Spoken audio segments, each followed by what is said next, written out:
Hola a todos, ¿cómo están? ¿Hay alguien por aquí? No puedo ver si hay alguien o no, si alguien ve o no.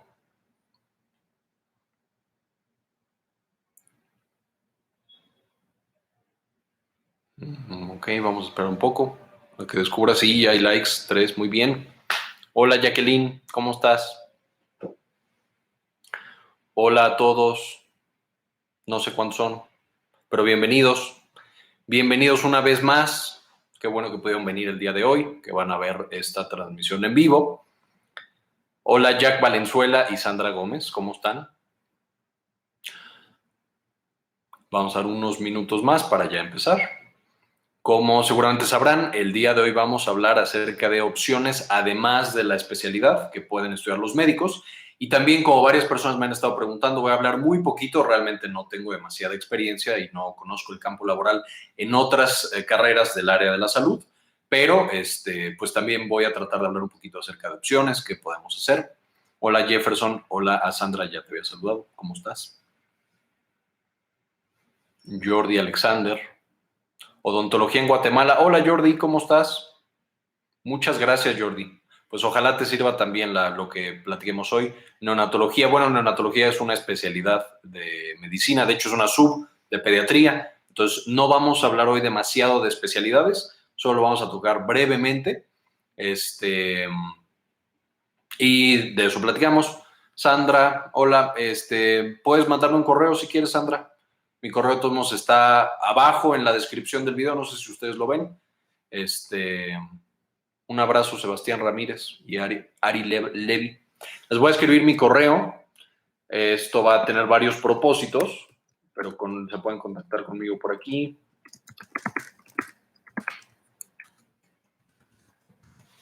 A ver. Ese es mi correo. Hola, hola a todos. Muy bien. Vamos a entonces empezar a platicar un poquito de este tema. Amin Plois, hola. Recomiendo el MIR de España, también podemos hablar de eso. Sí es buena opción hacer la especialidad en España, tienen muy buena medicina allá, tienen un muy buen sistema de salud, es complicado entrar allá a la especialidad, igual que es complicado entrar aquí. Si estás convencida de hacer la especialidad, si quieres irte a otro país, sí lo recomendaría, creo que es de las mejores opciones. Yo personalmente no me gusta tanto el estilo de Estados Unidos, entonces el USMLE no lo recomiendo tanto, de nuevo porque no me gusta el sistema de salud que tienen, hay médicos por supuesto muy bien capacitados allá, y además para algunas personas el idioma es una barrera.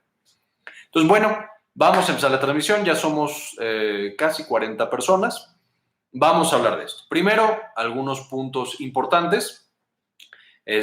A cualquiera que se lo esté preguntando, no naufragué en una isla, simplemente mi rasuradora no está funcionando, entonces he decidido dejarme la barba de aquí a Navidad para ser Santa Claus. Uciel Ramos, hola Uciel, ¿cómo estás? Qué bueno que estás por acá.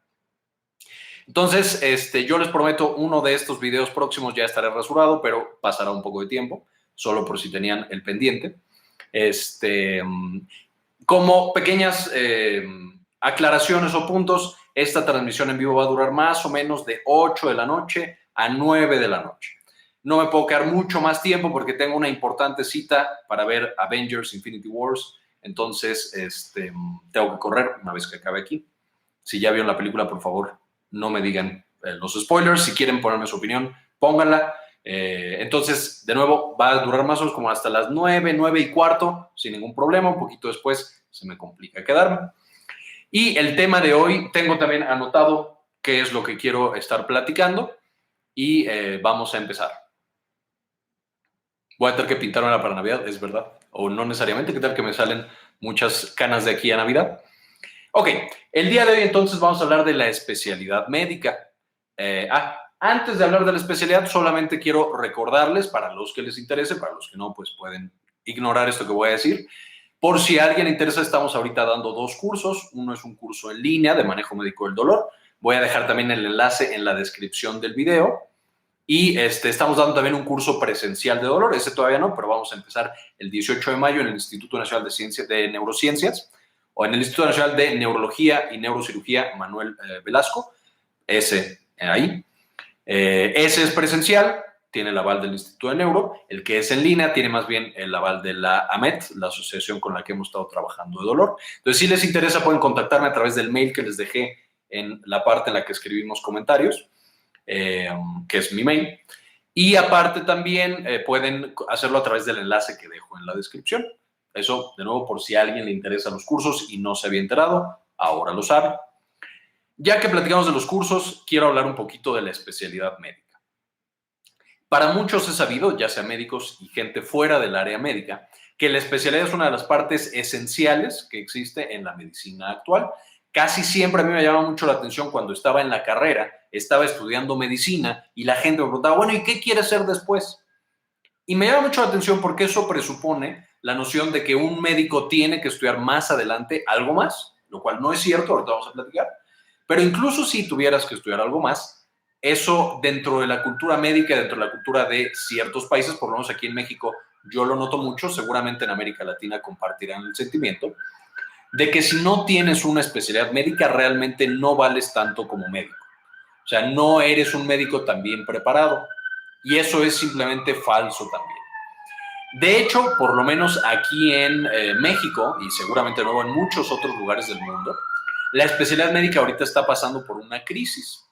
Esta crisis tiene muchos factores, no voy a decir que solamente sea un factor, es muy complicado, pero realmente siento que en este punto los residentes, los que están estudiando una especialidad, están más vulnerables que nunca antes en la historia, por lo menos que yo tenga conocimiento de la humanidad, me atrevería a decir.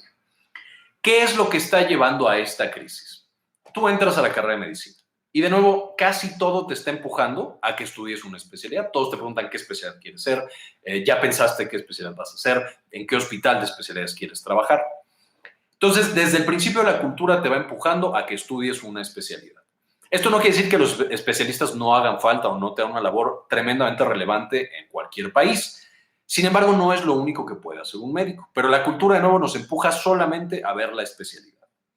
Ahora, como tantos médicos estamos tratando de entrar a hacer la especialidad, lo que sucede es que hay muchísimos interesados, porque todos los médicos creen que solamente pueden hacer especialidad y solo los médicos especialistas son útiles, entonces todos aplican para hacer la especialidad y no hay suficientes plazas. Esto también tiene muchas razones, desde el financiamiento que se le da, la cantidad de médicos que están dedicados a entrenar a nuevos médicos, etcétera.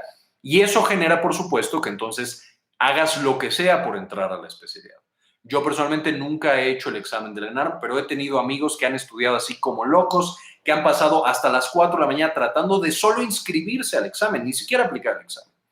Tengo amigos que han hecho el examen muchísimas veces, muchas de ellas no quedaron hasta que por fin quedaban, y que de hecho sentían que era una falla personal y que quedaba trunca su carrera por el hecho de no haber pasado la especialidad o el examen de la ENARM, que es el que hacemos aquí en México para entrar a la especialidad. Entonces, toda esa competencia hace que los que sí entraron estén desesperados por quedarse adentro. Ya desde ahí empezamos con que los residentes están más vulnerables porque solamente ven dentro de su futuro el acabar la especialidad que acaban de comenzar. Y eso me lleva al siguiente punto.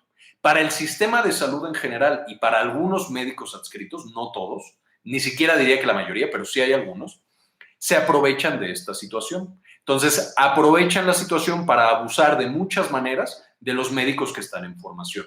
Desde los residentes, también pasa con los internos y pasa con muchas otras personas. Esto hace que el médico que acaba de entrar a hacer la especialidad, que está desesperado por mantenerse en la especialidad, no le importa el nivel de abuso que está sufriendo por parte de los médicos que están arriba, desde residentes de mayor nivel hasta de nuevo el médico adscrito, el jefe de enseñanza, etcétera, etcétera. Entonces, de esta manera, este médico se somete a todo este sistema y yo de nuevo he tenido casos muy tristes en los cuales me he enterado de compañeros, de amigos, incluso de familiares, que reciben todo tipo de abusos, desde abuso físico, literalmente los golpean o algún otro tipo de abuso muy, muy feo. He tenido compañeras que me han comentado cosas tremendas, específicamente que médicos hombres les hacen o les piden que hagan con tal de quedarse en la especialidad, lo cual por supuesto es una abominación. Y muchas veces dentro de este sistema ya ven normal el abuso. Y dicen, ¿sabes qué? Ahorita tengo que aguantar para que cuando yo sea un residente de mayor jerarquía, entonces yo pueda abusar de los que están abajo de mí. Y se quedan y aceptan y nadie dice nada. Todos tenemos este código de silencio en el cual todos estamos de acuerdo con el sistema o incluso si no lo estamos, no nos atrevemos a decirlo. Además de todo este abuso, de todo lo que sufren, dice, ¿sabes qué? Pues es que al final voy a salir y voy a tener un buen trabajo.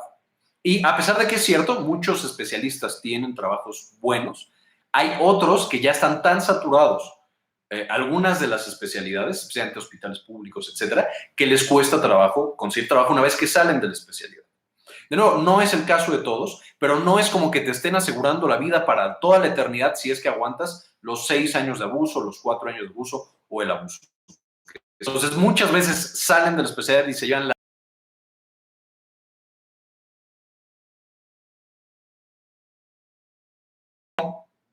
Además de que todos estos médicos están yéndose a la especialidad cuando a lo mejor no necesariamente necesitan o deberían estar en la especialidad, tenemos muchas otras áreas del sistema de salud y de la vida que requieren también de personal altamente capacitado en salud. Aquí no solo hablo de médicos, hablo de enfermería, hablo de químicos, hablo de biólogos, de todas estas otras profesiones.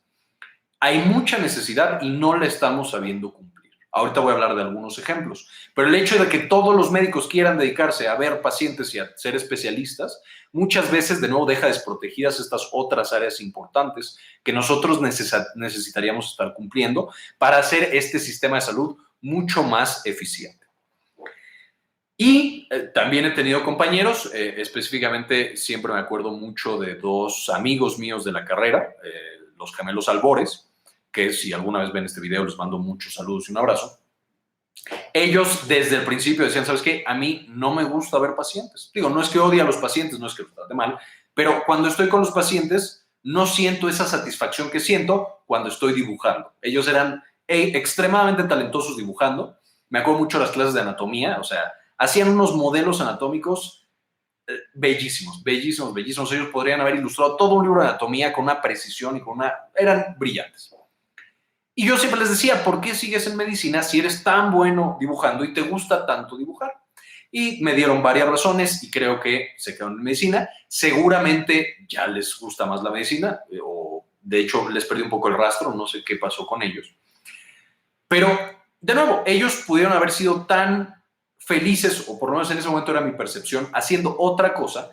Y hay médicos que literal pasan toda la carrera y la especialidad y descubren que no era lo que más les gustaba ver pacientes. Me ha pasado también ahora que estoy trabajando en la industria.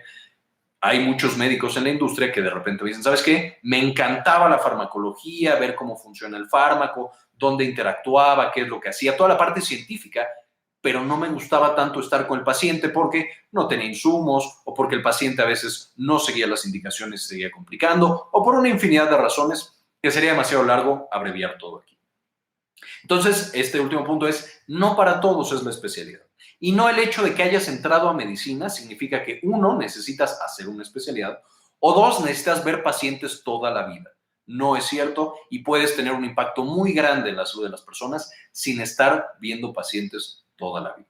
Entonces, eso es lo primero que quería platicar. No es necesario que todos vean pacientes, no es necesario que todos hagamos especialidad. Entonces, consideren. Voy a leer un poco de los comentarios porque se acumularon muchísimo.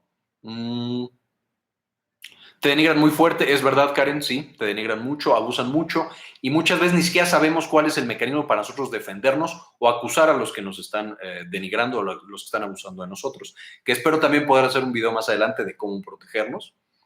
Pasé muy mal las experiencias de cirugía, correcto.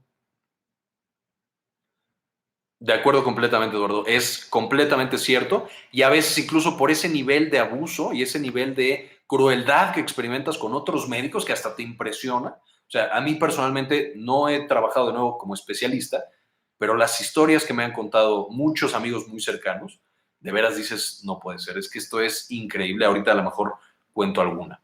Eduardo Sandoval, te recomiendo que trabajes siendo investigador en medicina. Es verdad, ahorita lo vamos a platicar. Ahorita lo vamos a platicar, Eduardo, tienes toda la razón. ¿Dónde será un buen lugar para estudiar medicina molecular? Buena pregunta, no estoy seguro. En la UNAM, aquí en México seguramente habrá, pero no estoy seguro dónde. ¿Alternativas de qué? Ok, ahorita lo platicamos. Ok, ahorita lo platicamos también, Eduardo. Explicar paso a paso cómo era el posgrado de la UNAM. Sí, ahorita lo explicamos. Un saludo desde Colombia, un saludo hasta Colombia, Jorge. La alternativa no es una especialidad de ser médico de familia o generalista. No, hay muchas alternativas, ahorita lo vamos a platicar. Y de hecho, médico familiar es una especialidad, solamente como aclaratoria para Amine Plois, sí es una especialidad ser médico familiar, no vayan a pensar que no es una especialidad médica. Ok, entonces con esto ya vimos por qué no es necesario siempre hacer una especialidad y de hecho, si más médicos no hiciéramos especialidad, creo que estaríamos más protegidos, porque entonces cuando abusan de uno de nosotros, decimos, ¿sabes qué? Ya no sigo con esto y me voy a todas estas otras opciones, que cuando estás fuera ves todas las opciones, pero cuando estás dentro, en la carrera principalmente y en algunos otros lugares, solo ves la especialidad. Tengo muchas gracias de investigador. El problema es que uno como estudiante a veces no conoce esas alternativas. Estoy completamente de acuerdo, Andrés. Ahorita lo platicamos. ¿Cómo puedes estudiar medicina y al mismo tiempo que no te guste atender pacientes? No soy médico y me suena chistoso. Pues mira, Bernardo, rápidamente contesto la pregunta. Sonaría ilógico, no es sin embargo ilógico por dos razones principales. Uno, la principal razón que yo he notado con compañeros que no les gusta ver pacientes y que están en medicina es que los obligaron a estudiar medicina. Y es una realidad que todavía pasa. Las familias presionan a la gente a estudiar ciertas cosas que no siempre son la opción número uno que tiene la gente. Entonces, esa es siempre una realidad. Estas personas que no querían dedicarse a eso, que de hecho ya sabían que no les gustaba, pero tienen que estar ahí porque es lo que les están pidiendo que hagan.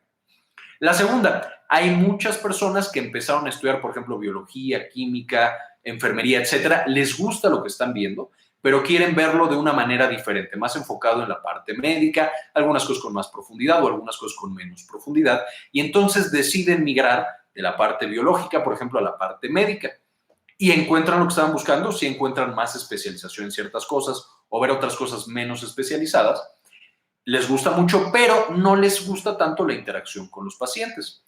Aquí, para eso, también hay especialidades que no interaccionan con pacientes. Los médicos patólogos, por ejemplo, son médicos especialistas que no tienen que reunirse con pacientes y tener este ritual de la consulta clínica. Entonces, esa es una opción para ellos, pero también es otra opción estudiar medicina y dedicarte a otra cosa.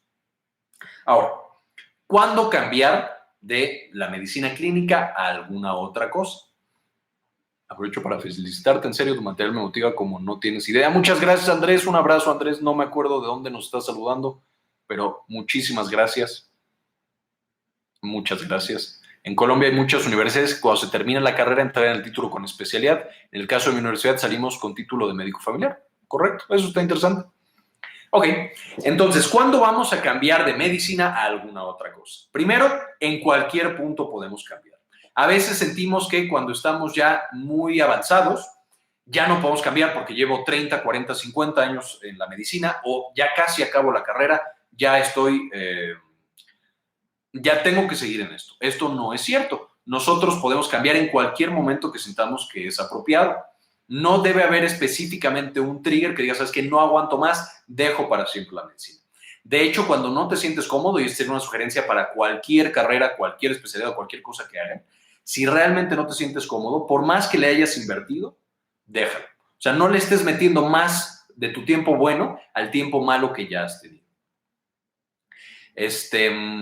Siguiendo con esto, entonces en cualquier momento se puede cambiar, no importa si ya tienes la especialidad o apenas estás empezando con la especialidad.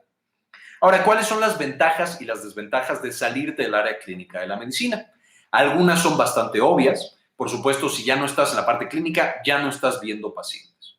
Y eso puede ser una gran desventaja para muchas personas. De hecho, lo principal que me han dicho mis amigos antes de cambiar, por ejemplo, la investigación, que yo los jalo mucho a hacer investigación, es, sí me gusta la investigación, pero me gusta mucho ver pacientes y no quiero dejarlo. La mayoría de las opciones que voy a mencionar no necesariamente tienes que dejar de ver pacientes. Yo, por ejemplo, todavía veo pacientes, no es lo que hago más, le dedico muy poco, una proporción pequeña de mi tiempo a ver pacientes, porque estoy en otras cosas, pero sí se puede seguir viendo pacientes. Y eso como médico egresado, como médico general o como médico de cualquier especialidad, lo puedes seguir haciendo toda la vida si es que te interesa. Entonces, el hecho de ver pacientes no siempre es una limitante de cambiarte o de salirte de una carrera completa en la medicina clínica. ¿Qué otras desventajas hay? Hay algunos trabajos que son más limitados de tiempo, que tú tienes un horario y lo tienes que cumplir, a diferencia de, por ejemplo, la medicina privada, en la cual yo controlo mis tiempos, yo controlo cuándo veo a mis pacientes. El salario dentro de la medicina clínica no es malo, entonces de repente hay otras opciones que tienen un salario francamente más bajo, pero hay otras opciones que tienen un salario mejor. Entonces, cada una de las opciones que voy a presentar más adelante va a tener ventajas y va a tener desventajas. No hay trabajo perfecto, nunca jamás. Todos los trabajos van a tener desventajas. Lo que necesitamos hacer es hacer una evaluación honesta de nosotros mismos y con esa evaluación decidir qué es lo que queremos hacer y a qué nos queremos dedicar.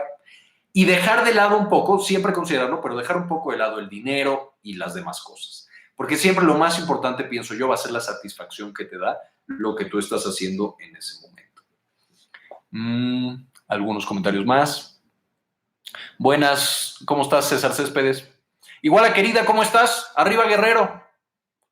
¿Qué especialidad te gustaría estudiar? Siempre me llamó mucho la atención anestesiología y terapia intensiva. Me encantaba la terapia intensiva. Así, no, bueno, los pacientes críticos son una cosa súper padre porque es farmacología y fisiología aplicada en un ser humano que puedes salvar con esos conocimientos de fisio y farma. No lo hice porque sentía que mis habilidades, mis intereses y mis talentos estaban mejor utilizados en otro ámbito. No he descartado completamente hacer la especialidad, pero bueno, tampoco lo he intentado hasta este momento. ¿Cuándo vas a cortarte la barba? En cuanto vuelva a funcionar mi rasuradora, les prometo estar un poco más civilizado. Dentro de la enfermería también pasa eso. Hay muchos compañeros que conozco que no les gusta estar en la gestión del cuidado. Así es verdad. Y eso en realidad en todas las carreras, ni siquiera solamente en las del área médica o el área de salud. No les gusta estar en la gestión del cuidado, sino que les gusta estar en la parte administrativa, la docencia o la investigación. Justo a eso vamos a ir ahorita. Saludos, Doc. Yo soy médico general. Aplicaré este año para la maestría en neurofarma. Uy, súper padre. Y terapéutica experimental. Mucha suerte, Luis. Si necesitas algo, ahí me avisas. ¿Qué clase de humillaciones te hacen en el internado y en la residencia? Ahorita platicamos un poquito. ¿Es muy importante saber griego para estudiar medicina? No, no es muy importante. Sí hay muchas palabras que están en griego. A fin de cuentas te aprendes esas palabras, pero no es como que estemos hablando en griego todo el tiempo. Ok. ¿Qué clase de humillaciones te hacen en el internado y en la residencia? Voy a poner un par de ejemplos. No voy a mencionar todos, pero como que los ejemplos que más me han impactado sin entrar a tantos detalles. Uno, el típico, de que tú estás en algún servicio y algo haces mal. Algo haces mal porque es lógico hacer cosas mal cuando estás siendo entrenado y cuando no te están dando una guía apropiada y te dejan demasiada responsabilidad muy rápido. Entonces, dentro de las humillaciones y las agresiones más bajas que puedes tener, así las normalitas de prácticamente todos los hospitales, tanto públicos y privados en el país y seguramente en Latinoamérica, es que te digan que eres un idiota o que te digan que estás haciendo las cosas mal o que estás matando al paciente o que algo por tu culpa le sucedió a ese paciente. Yo recuerdo mucho una vez que a mí, en lo personal, trabajando, mi primer día en el internado, me tocó atender a una paciente que estaba en trabajo de parto. Para no hacer la historia muy larga, la paciente tuvo ahí algunas características. Yo estaba teniendo su trabajo de parto, fue el primer trabajo de parto que atendí. Traté de hacerlo lo mejor que pude, ya había leído la técnica, ya sabía qué es lo que tenía que hacer, etcétera, pero estaba muy nervioso y para no hacer la historia muy larga, sale muy rápido la cabeza del bebé y le genera un desgarro de segundo grado a la paciente. Evidentemente yo me sentí, no, bueno, terriblemente. Fue de las peores experiencias que yo viví en toda la vida como médico hasta este momento, porque me sentía muy culpable de que esa lesión, por reversible que fuera, le hubiera pasado a esa paciente. Y no solamente mi culpabilidad, llegó uno de los médicos que estaba en ese servicio y literal me dijo, ¿sabes qué? Quítate, hiciste que la paciente tuviera un desgarro, puedes, o sea, entiendes todo lo que le puede pasar a esta paciente por este desgarro y me nombró todas las cosas que le podía pasar. Y de hecho, si antes no me gustaba mucho la ginecología, ahí fue cuando dije, ¿sabes qué? Jamás en la vida sería ginecólogo. No que sea malo, no que no sean muy talentosos los ginecólogos, pero yo ahí fue cuando dije, ¿sabes qué? Nunca en la vida. Y de nuevo, ese es el nivel mínimo de abuso, porque sí lo considero hasta un punto abuso. Entonces, es el nivel mínimo de abuso que tienes en los hospitales cuando llegan, sabes que lo estás haciendo mal, muchas veces enfrente de los pacientes, y básicamente te pendejean, como decimos aquí en México. Eso es lo mínimo. Otra cosa mínima es, por supuesto, la falta de sueño. En muchos de los centros, cuando tú empiezas a trabajar en estos hospitales, por supuesto, no duermes nada, especialmente internos y residentes de primer año, tienen que sacar todo el trabajo del servicio. Y a mí siempre me pareció una ridiculez que siendo tantos médicos, de nuevo, muchas de las experiencias que cuento son de mi internado, éramos tantos médicos en servicio y solo los internos y los R1 eran los que hacían la mayor parte del trabajo, mientras que los residentes de mayor nivel se iban a dormir. No pasaba con todos. Yo tuve residentes muy, muy buenos que eran mis R mayores. Bueno, mis R's porque yo era interno. Y te ayudaban y estaban ahí, te apoyaban en todo lo que necesitaras, pero sí había gente que se aprovechaba de tener una jerarquía mayor para no hacer nada y no dividir el trabajo, y por supuesto eso carga mucho más la mano a los que están abajo. Y entonces tú no puedes dormir absolutamente nada, y eso también, por supuesto, hace que sea más peligroso lo que estás haciendo para con los pacientes. O sea, si no has dormido nada, si no has descansado, si no has comido, etcétera, es mucho más probable que cometas errores y errores que pueden llevar a problemas. Entonces, la falta de sueño, la falta de comida, todo eso es relativamente normal, pasa en casi todos los hospitales. No creo que esté bien, creo que se puede hacer de otra manera, y hay hospitales que efectivamente lo están haciendo de otra manera, de una mejor manera, pero todavía es un fenómeno que es común. Dentro de las historias un poco más extremas, no extremas, pero un poco más intensas, está el típico que le dice, ¿sabes qué? Hiciste algo mal, te vas a quedar guardado, y entonces se quedan 2, 3, 4 días encerrados en el hospital sin poder salir, sin poder ir a tu casa, bañarte, dormir en una cama, etcétera. A veces ni siquiera dormir por días enteros. Está también los casos que dicen, ¿sabes qué? Hiciste algo mal, tienes que ir en este instante a comprar comida para todos los del servicio, tú con el sueldo de residente que tienes la vas a pagar y no las vas a regalar a todos porque te equivocaste. Obviamente de nuevo es normal equivocarse, pero en estos servicios te obligan a pagar la comida de otras personas para compensar el error que tú cometiste. Y en los casos más extremos que me he enterado aquí no han sido amigos personales, sino que es la historia que me cuentan los demás. Entonces, a lo mejor me gustaría pensar que todo esto es falso. Una amiga, me gusta pensar que es una amiga cercana, se embarazó durante la residencia. Ella estaba estudiando cirugía, por supuesto, a los otros cirujanos no les gustó. Si de por sí no les gustaba que ella como mujer estuviera ahí, pues menos les gustaba que estuviera embarazado. Entonces, de repente llegó una cirugía muy larga, iban a pasar casi 10 horas operando a este paciente. Le dijeron, ¿sabes qué? No te puedes ir. Tú embarazada de creo que 7 meses, tienes que quedarte en esta cirugía y tienes que quedarte hasta que acabe toda la cirugía. Y no importa si no vas al baño, no importa si estás embarazada y pierdes a tu bebé, no importa nada, te quedas porque estás en este servicio y tienes que operar a esta paciente. Entonces ahí ya fue un poco más extremo. Me enteré también de otros hospitales en los cuales, como iniciación, los residentes de mayor jerarquía, literal, se metían con el residente de menor jerarquía al elevador y le daban una golpiza. De nuevo, yo espero que sea realmente una fantasía y que me lo hayan contado por exagerar, pero existen estas historias. Y por supuesto existen las historias de estas doctoras que están trabajando en el hospital y los que tienen mayor poder le dicen, ¿sabes qué? Yo te dejo que operes, yo te dejo que te quedes, yo te dejo que te vayas a tu casa a descansar, pero solamente si me das esto a cambio. Si sales conmigo, si andas conmigo, si otras cosas muy, muy feas. De nuevo, yo espero que muchos de estos casos sean falsos. Yo he tenido algunos compañeros muy cercanos que me han contado estas historias. Afortunadamente a mí no me ha tocado casi nada conocerlo, un par de cosas sí. Pero, de nuevo, muchos de los residentes están tan expuestos que se someten a todo este tipo de cosas sin importarles lo que está pasando y sin importar la consecuencia que pueda tener para su bienestar con tal de tener esa tan preciada especialidad. Entonces, es difícil.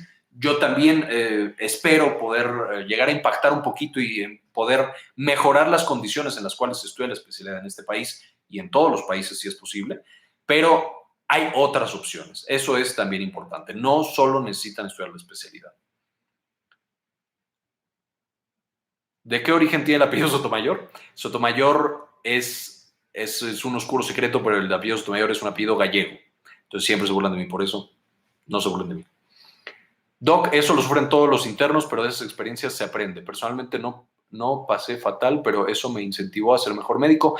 Yo no estoy de acuerdo con eso. A mí, entiendo la idea de que eso te incentive, pero a fin de cuentas tenemos miles de profesiones que no se someten a este abuso y que son muy buenas.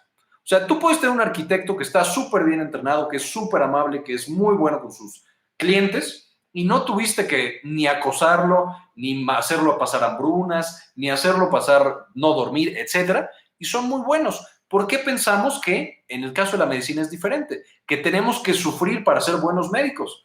Personalmente me parece algo que, o sea, es ilógico. Y entiendo perfectamente que la mayoría de nosotros pasamos por eso y efectivamente aprendemos a ser mejores. Pero ¿por qué tendríamos que pasar por eso para entrenarnos como especialistas? O sea, al contrario, deberíamos apoyarnos entre nosotros y deberíamos tratar de hacer un sistema mejor para todos, para los pacientes y para los estudiantes y para los médicos que ya están ahí, y no estar canibalizándonos en todos los hospitales.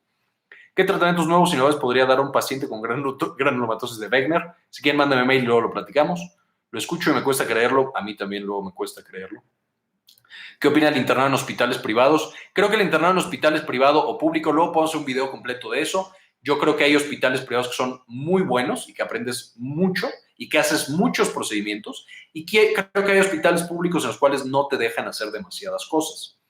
Los hospitales privados también tienen fama de no maltratar tanto a sus internos, aunque hay otros hospitales privados que sí lo hacen y hay hospitales públicos que tratan muy bien a los internos. Entonces yo creo que no es tanto una cuestión de privados versus públicos, yo creo que es más bien una cuestión del hospital en sí y de cómo están llevando su proceso de educación, porque a fin de cuentas me ha tocado hospitales que tienen internos, residentes, subespecialidades, etcétera, y no tienen realmente un departamento de educación, que de nuevo, esos médicos se están educando, no los tienes ahí para sacarte todos los pendientes, los estás educando para que sean muy buenos y atiendan muy bien a tus pacientes, pero necesitas tener buena educación, ya sea privado o público el hospital. Yo pensaba que era un mito eso de que los cirujanos eran muy machistas. No se supone que son gente con educación, jaja. Los cirujanos son machistas, digo, no la generalidad. Hay cirujanos que son perfectamente unos caballeros, son muy buenos y son muy decentes, son muy feministas, etcétera. Y hay cirujanas, muchas cirujanas. Es más bien la cultura. O sea, en algunos hospitales está esta cultura machista de no dejar que entren las mujeres y ni siquiera que entren otras personas nuevas, los jóvenes, etcétera. Entonces, no quiero decir que los cirujanos sean machistas, solo quiero decir que hay hospitales que fomentan esta cultura machista en la cual no dejan que entren ni mujeres ni gente nueva. Es mejor estudiar en una universidad privada que una pública. De nuevo, yo creo que ahí depende mucho del estudiante, no creo que sea mejor una privada o una pública, depende mucho del programa que tengan y del estudiante cómo es. Buenas noches, doctor, saludos de Argentina. Lautaro, un saludo hasta Argentina. Educación no es sinónimo de tener sentido común, ¿de acuerdo? Hay políticos educados como personas son basura, de acuerdo también perfectamente. Saludos desde Perú, un saludo a Perú, Etel. Saludos desde Arequipa, Perú, otro saludo, Eloy. Andrés Bello Munguía, ¿qué opina acerca de hacer el internado en un hospital de tercer nivel? Ahí me parece bien, de nuevo, todo tiene que ver con el sistema educativo que tienen. Yo he conocido hospitales de mucho renombre, extremadamente buenos para atender pacientes, pero que salen los internados amigos míos, internos amigos míos, y dicen, ¿sabes qué? No hice nada. Fui literal el que tomaba muestras y las llevaba al laboratorio, las clases una chingonería, pero nunca hice nada en mi internado. Y otros hospitales públicos en los que dicen, ¿sabes qué? Jamás me dieron una sola clase en la vida. Yo saqué apéndices, yo reduje fracturas, yo quité vesículas, pero jamás vi nada y las cirugías las improvisaba como yo iba leyendo. Entonces, de nuevo, yo creo que depende mucho de la estructura educativa que hay dentro del hospital. Un hospital no por tener pacientes significa que es buen hospital o es hospital escuela, y un hospital muy bueno puede ser muy malo dando clases y capacitando a la gente. Eso ya lo sé. Un saludo desde Paraguay. Sebastián, un saludo a Paraguay.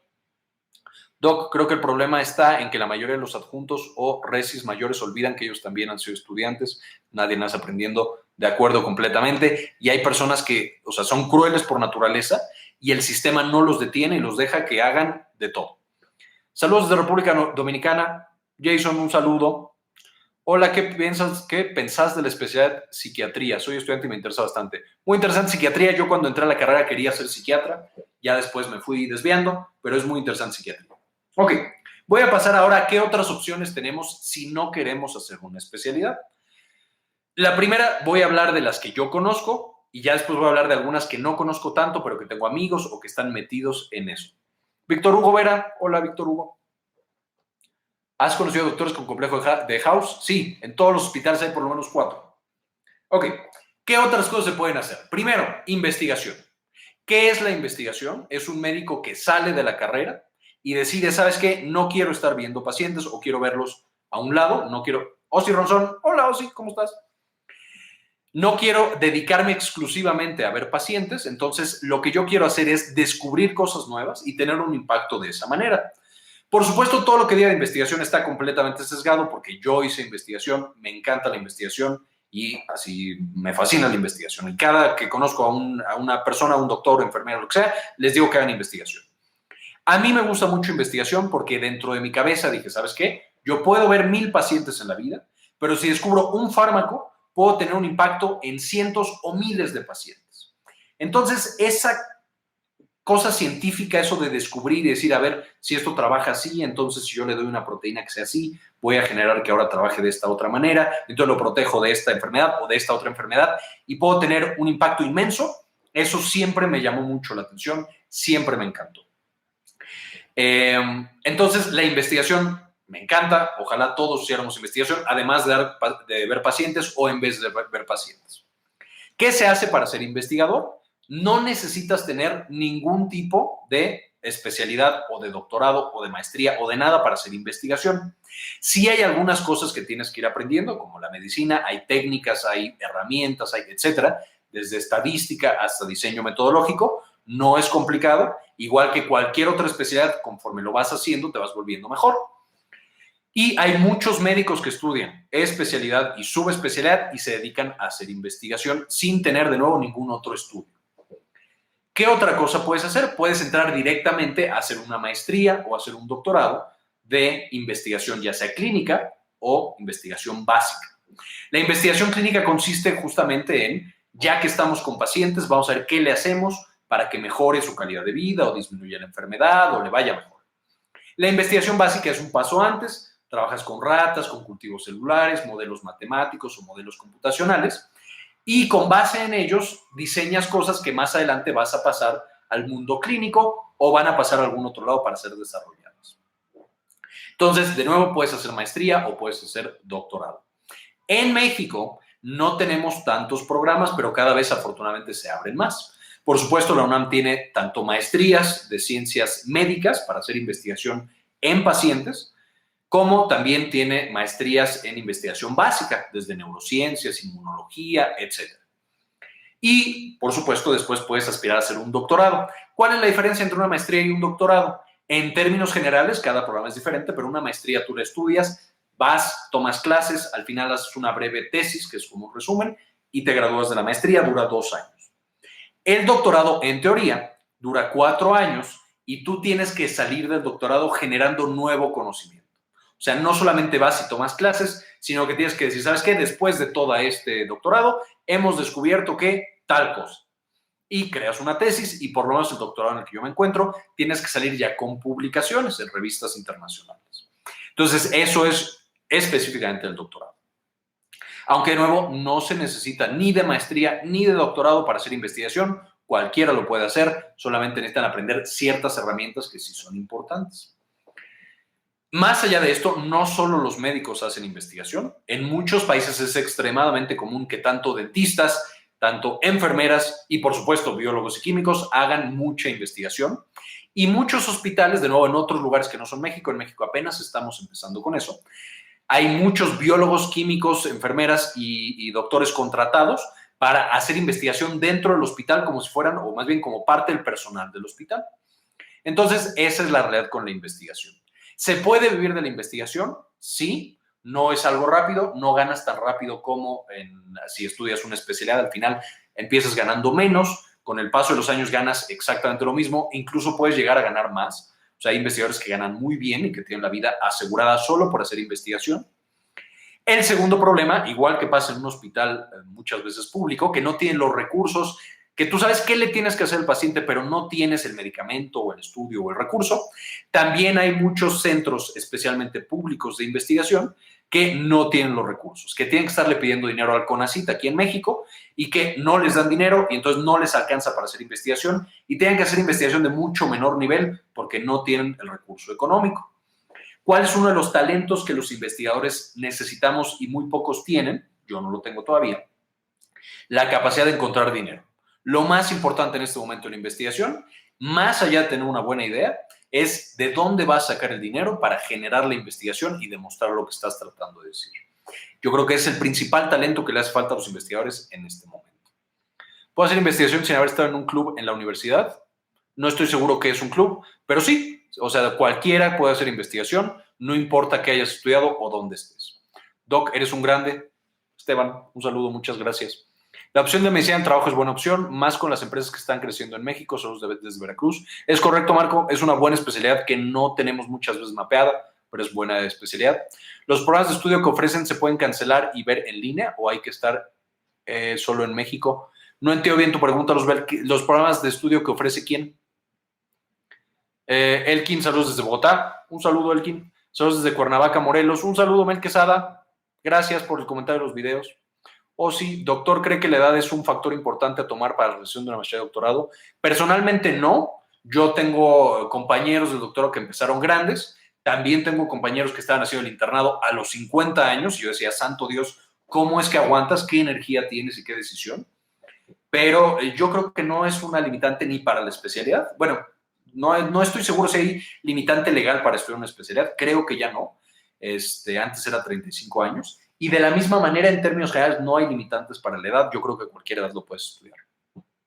¿Cuál profesión se acopla muy bien con medicina? Muchísimas. Enfermería, químico, paramédico, que en algunos lugares es una profesión, en otros no. Dentista, incluso veterinario, de repente tenemos colaboraciones interesantes. Contador, porque los médicos somos unos ignorantes en cuestiones de impuestos. Abogado, porque somos ignorantes en cuestiones de leyes, que ahorita voy a tocar ese tema. Doctor, pero la pregunta es solo una duda que tengo. Un paciente en diálisis deja de hacerla, ¿qué le pasaría en días subsiguientes? Es que últimamente me ha causado interés esta terapia. La diálisis es una terapia que frecuentemente no se puede cancelar, tiene que darse de manera crónica, a menos que el riñón haya tenido una falla aguda. Si quieres, manda un correo y luego lo platicamos. ¿Los planteles militares en México son una buena opción? Pregunto. Sí son una buena opción los planteles militares. ¿Cómo funcionan? Tú entras a estudiar medicina, por ejemplo, y el ejército te exige que por cada año que hayas pasado en tu carrera, por ejemplo, si solo estudias medicina general, entonces tienes que pasar 6 años sirviendo, ya que acabas 6 años trabajando para el ejército, y no estoy seguro si son 6 años más, o sea, 2 años por cada año que estudiaste en el ejército. Para la especialidad creo que es todavía más. Entonces, es una buena opción, ganan bien, salen muy bien preparados en la experiencia que yo he tenido con médicos militares, pero sí tienes que seguir trabajando en el ejército mucho tiempo. Y antes los médicos militares, en cuanto tú acabas medicina, salías como mayor, que es, tengo entendido, un nivel alto dentro de la milicia. Ahora creo que ya sales como teniente, que sigue siendo, creo, una buena posición, pero ya no es tan buena posición. Si alguien sabe más de esto, por favor, corrija. ¿Te paga el CONACYT absolutamente todo el doctorado? ¿En qué momento te dejan de pagar? El CONACYT, para que tú te pague el CONACYT un posgrado, el que sea, maestría o doctorado, tiene que estar inscrito dentro de los posgrados de calidad internacional, así le llaman. Si tú estás en uno de esos, CONACYT te paga, te da una beca. Y te da una beca el tiempo que dure tu posgrado. Entonces, si legalmente el posgrado dura 4 años, 4 años te van a pagar como salario de residente, literal. Y hay algunos posgrados en los cuales te permiten un año más, si es que ya tienes, por ejemplo, la tesis hecha y la publicación, etcétera, te dan un año más de gracia para titularte y acabar. Entonces, sí, el CONACYT sí es un posgrado de alta, de calidad internacional, o es un nombre así, te paga completamente. Igual, de nuevo, que la especialidad. Y es, de hecho, un poquito más que la especialidad. Yo tuve compañeros que estaban haciendo la especialidad y el doctorado, y yo ganaba un poquito más. No mucho más, o sea, la diferencia es mínima, pero sí ganas un poquito más que un R4. ¿Es difícil estudiar medicina? No, no es difícil. Bueno, no creo que sea difícil estudiar medicina. Sí es mucho trabajo, como muchas otras carreras. Si te gusta, va a ser muy fácil. Doc, creo que en medicina hay que tener cosas muy claras. Se puede elegir ganar mucho dinero o tener una buena calidad de vida o hacer lo que uno quiere. Considero que es muy difícil tenerlo todo. De acuerdo completamente, Avinia. De acuerdo. Doctor Usman, ¿qué opina usted? ¿Qué es lo que más lo motiva a seguir en su profesión? Uy, pregunta complicada y larga. Si quieren, luego platicamos de esa porque no voy a acabar. Doctor, felicidades por tu video. Leonel, un saludo. Correcto lo de lo militar. Excelente, gracias por corregirme y ver que lo estoy diciendo bien. Entonces, desde Nicaragua. Billy, un saludo a Nicaragua y a todos los que nos vean de Nicaragua. Gracias por mi 95 en fisiología. Se lo doy a sus videos, Billy. Muchas gracias. La beca aplica para maestría en neurociencias. Habría que revisar si la maestría en neurociencias está inscrita en estos posgrados. Creo yo que sí, pero no estoy seguro. Hay que checar en la página del CONACYT. Ok, Vamos a seguir y ahorita veo más comentarios. Lo siguiente que uno puede hacer, además de la especialidad, es trabajar en la industria farmacéutica, que eso es a lo que muchos saben ahorita es parte de mis actividades. La industria farmacéutica muchas veces es vista como Satanás. Yo he tenido la gran fortuna, no sé si a otros les pase, me gusta pensar que sí, que las compañías en las que he trabajado son muy éticas, nunca se me ha pedido ni que haga ventas. Mi área, como es el área médica, es básicamente de educación y de investigación.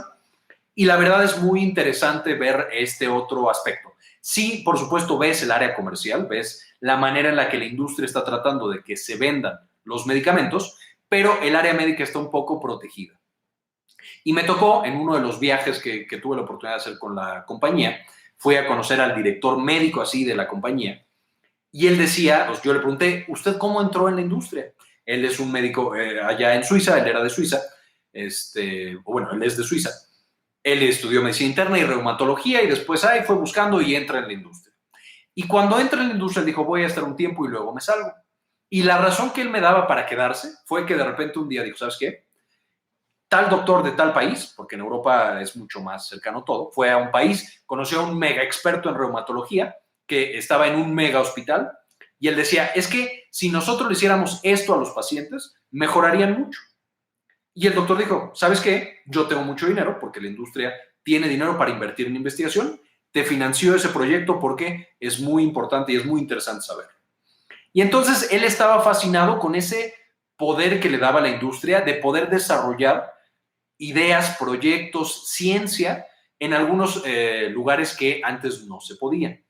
Por supuesto, tampoco es un mito, la industria vive de vender fármacos. Eso es de lo que viven, a eso se dedican.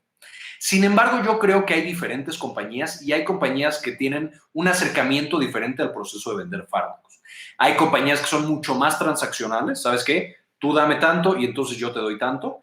Pienso yo que personalmente, a lo mejor por la formación que tengo dentro de la industria, no me agrada tanto esa idea, pero especialmente algunas compañías son mucho más éticas, no quiero decir éticas, están mucho más enfocadas en hacer investigación y en hacer educación médica.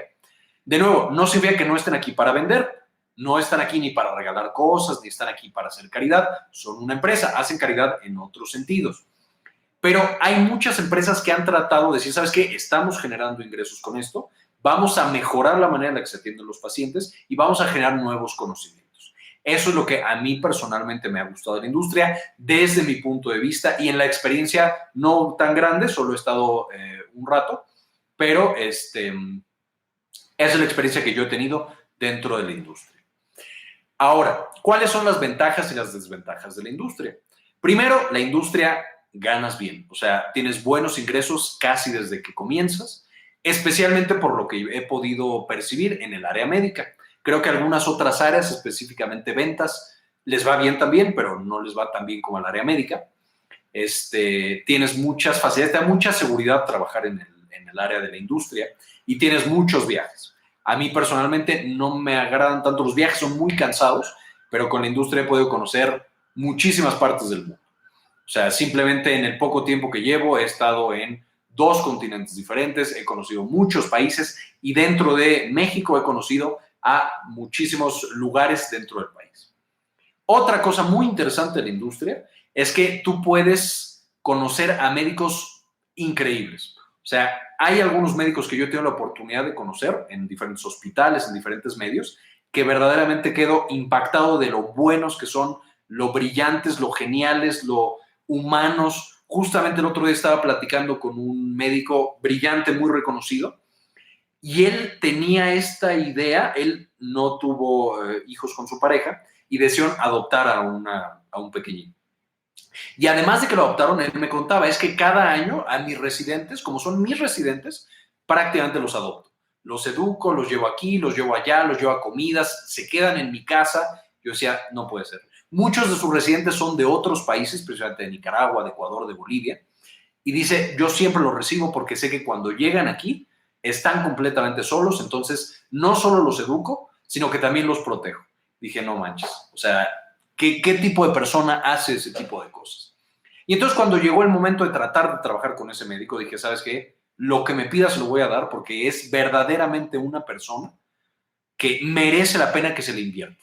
O sea, que está haciendo un impacto en sus pacientes, en la manera en la que se enseña la medicina y en todo. O sea, es una persona que vale la pena. Y el hecho de trabajar en la industria me ha dado la gran oportunidad, que creo que no hubiera tenido en algunas otras áreas, de conocer médicos brillantes y maravillosos y que me permite invertirles a ellos para que logren sus objetivos, porque realmente algunos tienen muy buenos objetivos. ¿Qué cosas malas tiene la industria? La industria, digo, no se van a sorprender en el sentido de la medicina clínica es extremadamente pesada, pero la industria también es muy pesada, se trabaja mucho. A fin de cuentas te dan una seguridad, pero esa seguridad viene con el peso de que tienes muchas responsabilidades y muchas cosas que hacer. En segundo lugar, tienes que aprender muchas cosas que no sabías, desde leyes hasta cosas de compliance, las políticas de la empresa, las políticas del hospital, cómo llevarte con los médicos, con los pacientes, etc. Hay muchísimas reglas que están controlando que la industria, y me parece que está perfecto, que la industria sea ética y que no pueda pasar de ciertos límites que están legalmente trazados. Entonces, ahí como que se genera este estrés o esta no miedo, pero tienes que estar capacitando mucho de saber qué sí puedes hacer, qué no puedes hacer y cómo es que lo puedes hacer. Esa es una desventaja de la industria. Otra desventaja es que así como conoces médicos extraordinarios y muy buenos, también conoces médicos que son francamente muy malos. Y muy malos en el sentido de que son completamente transaccionales. O sea, te dicen, ¿sabes qué? Si tú quieres venir y hablar conmigo, tienes que darme X o Y cosa. Que ves que realmente ven a la industria o como una agencia de viajes o como, ¿sabes qué? Financíame mi casa, mi coche, lo que sea. Entonces, sí, desafortunadamente tienes la mala experiencia de conocer a médicos de ese tipo. En mi caso, afortunadamente, han sido muy pocos los que he conocido así. Pero bueno, es otra opción o es otra desventaja que tiene la industria, esa cosa en particular. Y por último, al ser tan pesada, muchas veces no te deja tiempo para hacer otras cosas. Entonces, eso es un poco pesado de la industria, no te permite hacer muchas otras cosas. Entonces, bueno, esas de nuevo son las ventajas y las desventajas. Rápidamente, comentarios.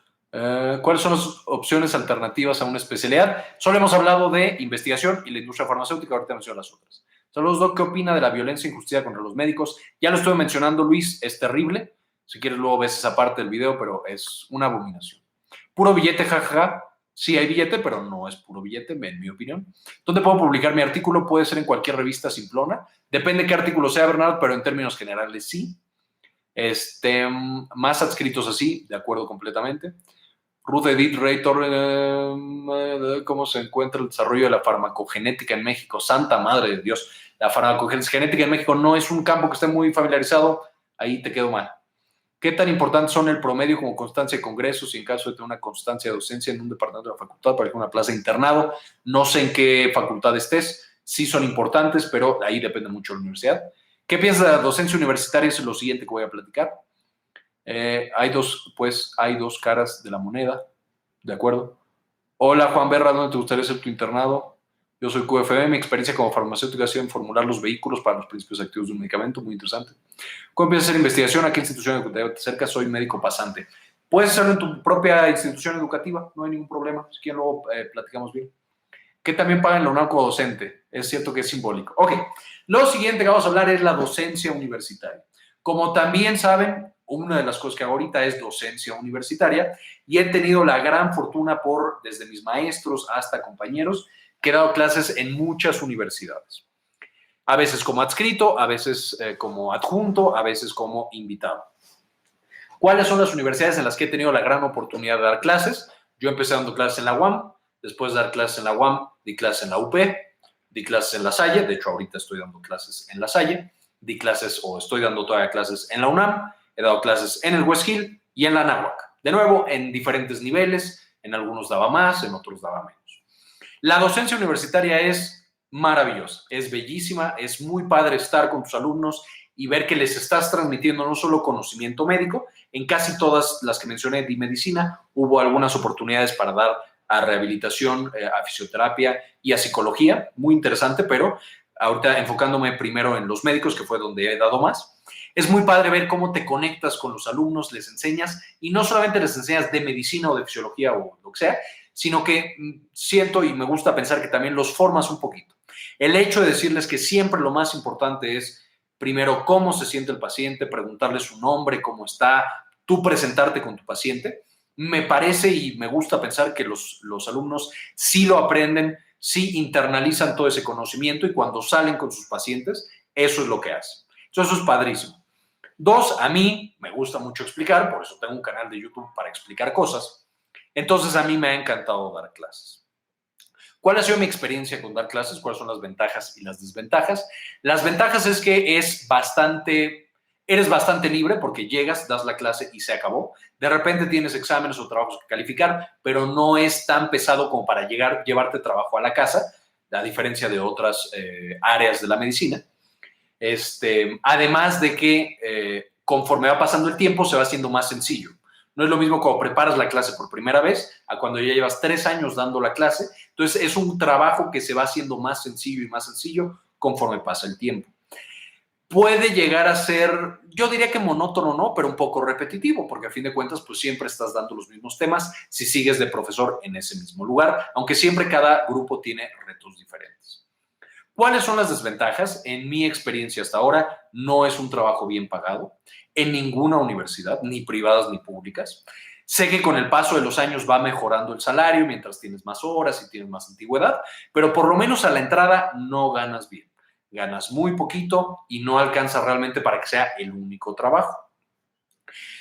Otra desventaja siempre es, por supuesto, los alumnos reprueban, especialmente cuando das materias difíciles como fisiología, y tienes el penoso, duro y difícil trabajo de decirle al alumno que está poniendo todas sus esperanzas en pasar tu examen, que reprobó miserablemente el examen. Eso siempre es doloroso y siempre buscas una manera de ayudarlos sin que sea, sabes que ya pasaste, vete. Porque a fin de cuentas tienes que asegurarte de que conozcan ese material, especialmente en materias que son esenciales como fisio y como farma. Entonces, esa es, por supuesto, otra desventaja, el hecho de tener que decirle al alumno, ¿sabes qué? No vas a pasar, vas a tener que irte a extra o vas a tener que repetir el curso, lo lamento. Eso siempre va a ser difícil. Y básicamente serían las desventajas. De nuevo, a mí me gusta mucho, entonces a lo mejor de nuevo ahí estoy muy sesgado. Pero eso es lo que tengo que decir acerca de la docencia universitaria. Mal pagada, muy interesante. Creo que con el tiempo mejora, pero es mucho tiempo. Rápidamente. Hola, doctor, ¿cómo empieza a hacer investigación? Ya lo leí, que también pagan en la UNAM. No muy bien, por lo menos al principio no. Nosotros generamos un emprendimiento en educación a Héctor, justamente, sí. Personas como tú, oportunidad de platicar al respecto. Hola, Héctor Armando, por supuesto que sí. Si quieres mandar un correo, dejé mi correo más arriba. De hecho, nosotros también estamos justamente esto. Es un emprendimiento en educación, que ahorita lo voy a mencionar un poco más a detalle. ¿Les has dado clases a biólogos o a QFB? Sí. En la UNAM ahorita, de hecho, tengo un taller de neuroinmunología para el departamento de biología. Entonces, tengo ahí alumnos de biología.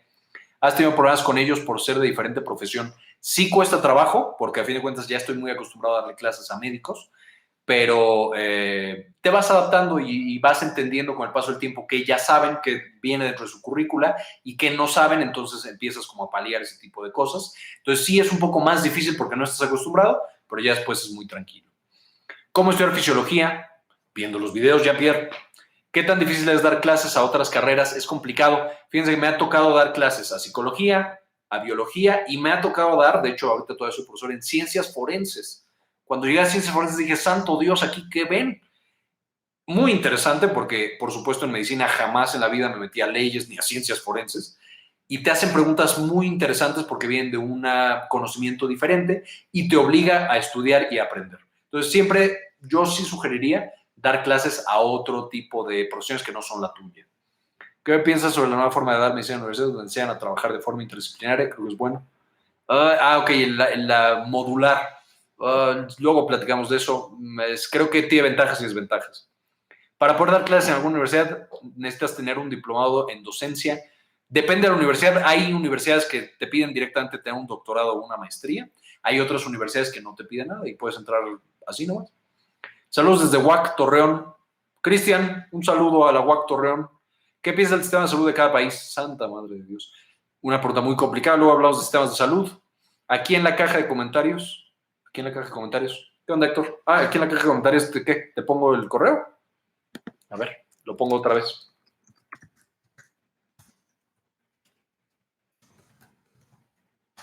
Ahí está.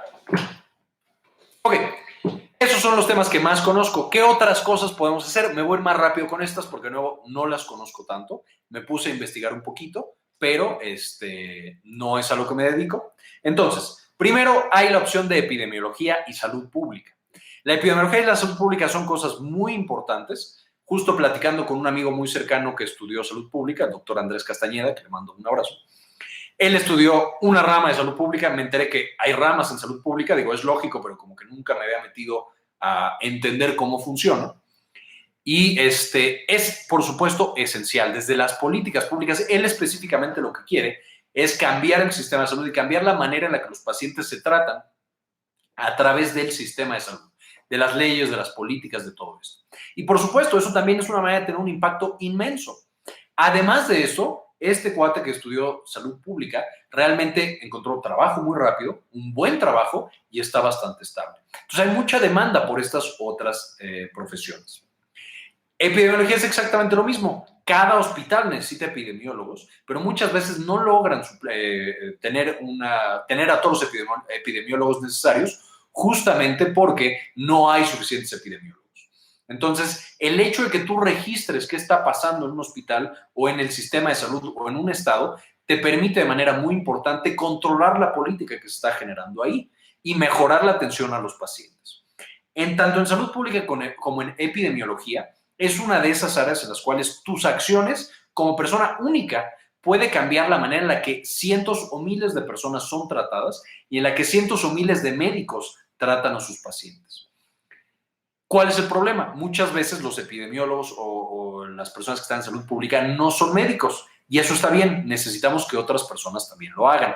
Pero por supuesto también necesitamos que haya médicos que entienden cómo es la consulta, cómo es el ver al paciente, cómo es estar cara a cara con alguien que está enfermo, para dar esta opinión y dirigir cómo deberían ser estas políticas. Muchas de las cosas que están pasando en el país, desde lo que pasa con la criminalización del acto médico hasta la baja de los recursos que tiene cada hospital, en parte están dadas porque los médicos solo estamos metidos en dar consulta. No estamos tan metidos en hacer leyes, en decidir políticas públicas, en administrar hospitales, etc. Todos estos puestos de poder que van sumando y van generando toda una corriente, si nosotros los médicos no nos metemos, pues por supuesto vamos a tener un impacto mucho menor y vamos a estar a merced de otras profesiones cuando deberíamos tener algo de control, no todo el control, pero algo de control sobre lo que está pasando en nuestra profesión. Entonces eso también es muy importante. Otra cosa que puede hacer es ser escritor médico o traductor médico o ilustrador médico. Traductor médico, por supuesto, necesitas tener un dominio de otro idioma, pero muchas casas editoriales contratan a médicos que sepan otro idioma para traducir textos y les va bien.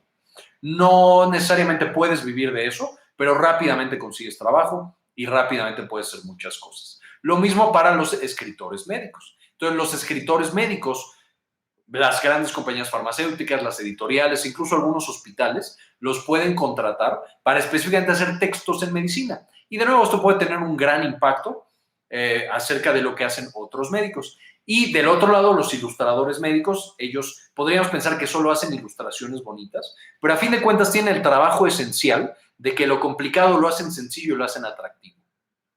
Entonces, el hecho de que nosotros sí tenemos algún talento, por ejemplo, el caso de mis compañeros de la carrera, de los gemelos Albores, de nuevo, muy talentosos dibujantes, ellos como ilustradores médicos, bueno, hubieran hecho un gran trabajo. Seguramente están haciendo un gran trabajo en lo que están haciendo ahorita, pero en eso hubieran sido un gran trabajo. Administrador, ya lo platicamos. Un administrador que es el que controla los recursos que llegan a un hospital y cómo se dividen esos recursos, por supuesto tiene un impacto tremendo sobre cómo funciona un hospital. Yo he visto hospitales en los cuales, por tener un mal administrador, nomás no funciona. Y puedes tener a los mejores médicos del mundo, así el especialista más chingón de oncología, y si el administrador es malo, el oncólogo no va a tener cómo tratar a sus pacientes y, por supuesto, los pacientes van a estar mal tratados. Entonces, un buen administrador puede hacer un buen hospital y puede hacer que muchos buenos médicos tengan un buen desempeño. Y es una gran tragedia cuando tú agarras a un subespecialista reconocidísimo y lo haces director de un hospital, porque entonces pierdes a un buen especialista y ganas a un mal administrador y, por supuesto, todos perdemos en ese caso. Entonces, necesitamos médicos que salgan y digan, ¿sabes qué? Yo en este momento no voy a ver pacientes, me voy a dedicar a conseguir dinero y darle dinero a los que sí van a ver pacientes para que los vean muy bien. Y cuando eso pase, cuando tenemos más administradores que son buenos, vamos a tener también mejores recursos en los hospitales y los médicos van a tener mejor calidad en su atención con los pacientes. Y por supuesto, además, tenemos la gran posibilidad de crear una empresa propia. Eso es un gran tabú dentro de la medicina, si nos cuesta trabajo cobrar. O sea, me acuerdo las primeras veces que le dije a las personas, ¿sabe qué? Cobro tanto de mi consulta, todavía me cuesta trabajo y me da como pena. Pero si no sabemos cobrar, pues mucho menos crear una empresa.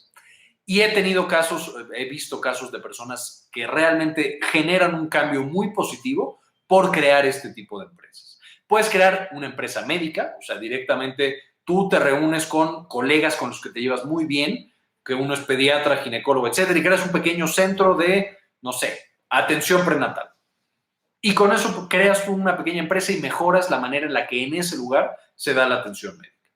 Hasta, por ejemplo, empresas que no tienen tanto que ver con medicina.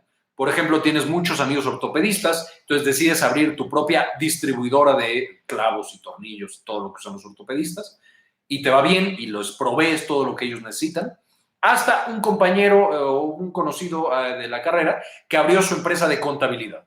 Vio que a todos sus compañeros les costaba tanto trabajo hacer la declaración de impuestos y declarar y ver qué se deduce, qué no se deduce, etcétera, que abrió su empresa de contabilidad y a eso se dedica y le va bien. Como también otro que empezó a dar asesorías a los médicos, estudió leyes, o sea, estudió medicina y luego leyes, y ahora se dedica a defender médicos cuando están justamente en problemas de demandas. Entonces, más allá de todo esto, también tenemos la posibilidad de nosotros crear nuestra propia empresa o nuestra propia organización o nuestra propia muchas cosas para generar un cambio en la sociedad. También hablando del doctor Andrés Castañeda, que siempre presumo lo que hace. Él desde la carrera, él siempre ha sido como muy emprendedor y aventado y de todo hace. Entonces, él decidió fundar junto con otros cuates. A mí me invitó y por güey no asistí a la primera reunión y de ahí me perdí. Pero una sociedad que se llama Compromiso Universitario por la Salud. CUS es la abreviación. Vayan y busquen la página de internet. Es una muy buena asociación. Ha crecido muchísimo, de nuevo, porque tiene mucha visión. Sebastián, ya casi nos vamos, Sebastián.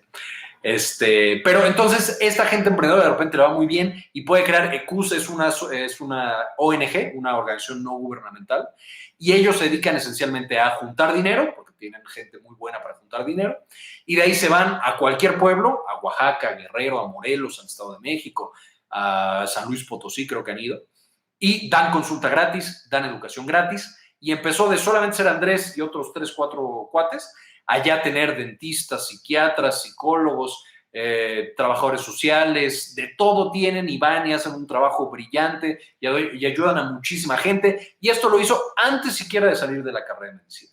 Entonces, muchas veces no hay que vernos limitados. Hay muchas otras opciones de qué otra cosa podemos hacer y podemos tener un impacto muy grande no atendiendo pacientes. De nuevo, habrá mucha gente que diga, ¿sabes qué? Yo solamente quiero ver pacientes. Habrá incluso gente que diga, ¿sabes qué? Yo solamente quiero entrar al IMSS, ser médico del IMSS y retirarme en 40 años o en los años que sean. Y eso está perfectamente bien y hay gente que será muy feliz con eso. Pero quiero decirles a cualquiera que tenga la duda, a cualquiera que no esté seguro, a cualquiera que esté buscando estas nuevas opciones, que hay otras cosas que se pueden hacer y que vamos a tener un gran, gran impacto. Por ahí preguntaron médicos y YouTube, cada vez veo más médicos en YouTubers. Es verdad, yo también, cuando empecé solamente había 3 o 4 canales, ahora hay muchos más. Creo que hasta ahorita para dinero no es una opción tan viable. Por ejemplo, yo no consigo suficientes ingresos como para vivir de YouTube, pero creo que en un futuro, especialmente si no te enfocas solo en YouTube, puedes tener mucho más impacto. Específicamente, como algunos de ustedes saben, tanto en Patreon lo he platicado un poquito más, aquí también lo he llegado a platicar. Justamente la intención es que este canal de YouTube se transforme más bien como en una empresa que dé cursos y que dé capacitación médica continua. De hecho, por eso tenemos los cursos que les decía al principio del video, tanto el curso en línea de manejo del dolor como el curso presencial. Y estamos ahí teniendo algunas otras estrategias que más adelante les voy a platicar para diversificar y tener un impacto grande y podamos educar a muchos médicos, a muchos pacientes a través de algo que está fuera de la medicina convencional. Entonces, sí se puede, sí se puede. ¿Qué es lo único que tendrían que tomar en cuenta antes de tomar la decisión? Por favor, evalúen, no se lancen luego, evalúen cuánto tiempo le piensan invertir, cuánto dinero necesitan ganar, porque el dinero es una realidad necesaria en este mundo, y qué tanto les interesa esa otra cosa. Pongan todo eso en una balanza y si de repente algo les interesa muchísimo, pero ganan muy poquito dinero y no tienen tiempo para dedicárselo, a lo mejor no lanzarse, o a lo mejor sí les encanta y láncense. No tomen tiempo, vayan inmediatamente y dejen lo que están haciendo en este momento. O a lo mejor en este momento tienen el plan de casarse, de tener una familia, de comprar un departamento. Entonces, quédense a lo mejor en el trabajo que les está dando más dinero un tiempo y ya que cumplan ese objetivo, cambian a la cosa que los apasiona. Pero no se pongan en estas situaciones de vulnerabilidad en la cual creen que solamente la especialidad es una opción para la vida y si no soy especialista voy a ser un médico incompleto o un médico quebrado. Eso no es verdad. Hay muchas otras cosas muy relevantes que podemos hacer. Solo tienen que ver hacia afuera. Por supuesto, si necesitan cualquier cosa, ahí está mi correo. Pueden preguntarme por mis experiencias, lo que sea. Seguiré publicando videos de este tipo y teniendo este tipo de transmisiones en vivo.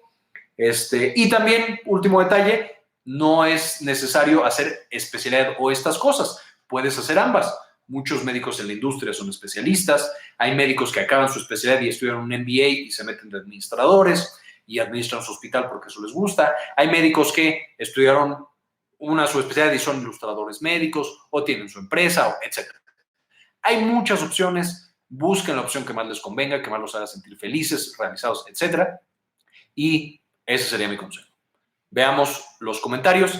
Ya vi que se acerca la película. Casi tenemos que irnos. Nos esperan los Avengers. Pero, doctor, ¿cómo cambia? Esperen, ¿cómo cuando pagan en dólares? Ay, hijo.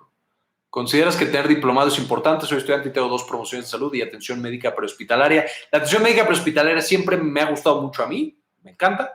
Tengo muchos amigos que tienen cursos de atención médica prehospitalaria, pero ninguno ejerce en eso. Entonces, como digamos carrera, no estoy seguro si tienes medicina, qué tan conveniente sea. De nuevo, es ignorancia. No estoy familiarizado con ese tema. Y de diplomados, siempre es importante tener diplomados y cosas extras en el currículum, pero no son necesarias. ¿Cómo cuánto pagan en dólares? Pagan en la universidad por docencia, para darnos una idea. En dólares, déjenme saco mi calculadora, porque no soy tan bueno en matemáticas. Y el dólar cada día es diferente.